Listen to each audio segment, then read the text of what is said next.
All right, this is the irregular regular guy giving his pre-holiday special on stocks. That sounded cute. Well, at least the 13 went down to 12. I guess that 504 is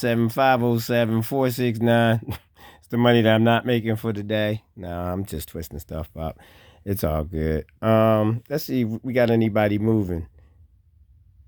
Nobody I know.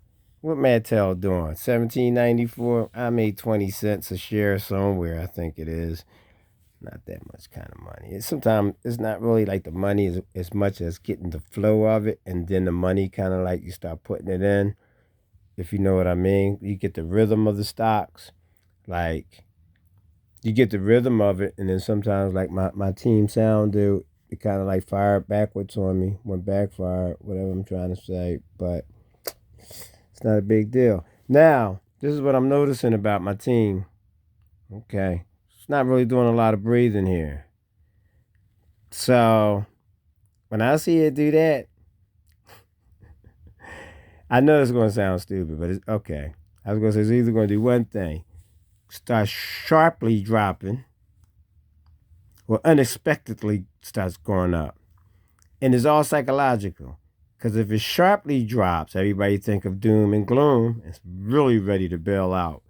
Because you figured that the stock was up to like 24 bucks, and all of a sudden it's down to 20. I mean, that's almost like saying just the other day it was at $5 and now it was up to 20. I mean, can it drop like down to 15? Sure it can. Can like just shoot down and drop to like 12? Yes it can. And what do you think that I would do at this point? It's like about actually taking a loss or just being patient.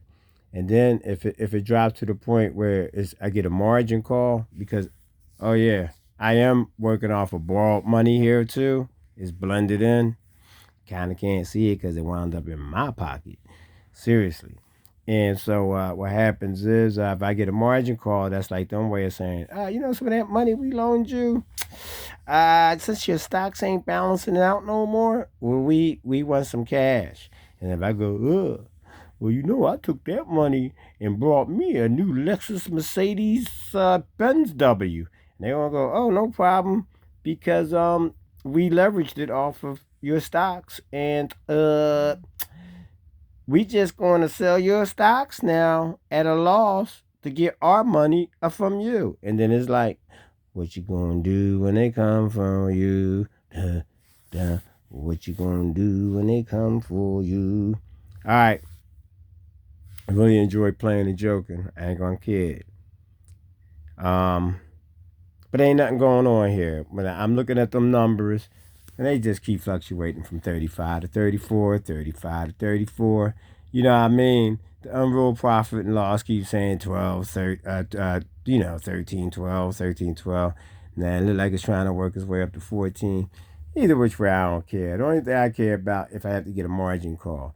Then it's all about like, okay, I gotta sell stuff at a loss.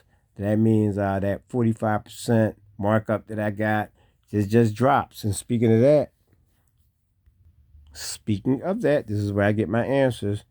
My performance. Now they saying the total return in the past week.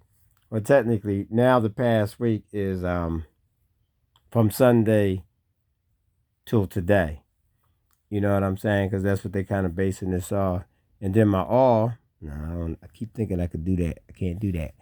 I do this. So my R's, you see it drop, and you look at the graph, you can see it's dropping. You look at that last marking on the graph right there, you see the drop. You see where it was at a certain point, right sure, at a high point, right sure, you know, and that's just the way it goes. And so sometimes the best thing to do is nothing. That's why long term, for the most part, and being very respectful about this, that's why long term trading is the best. It's less aggravating, and to sit back. But when you're trying to get money, like on a daily or weekly basis, because you want to utilize it, it gets tricky for most. Only because I like doing this. This is fun for me. You know, this is fun for me, especially when I go to the what's hot. Now, I'm going to end this video, but maybe I'll do something like that too.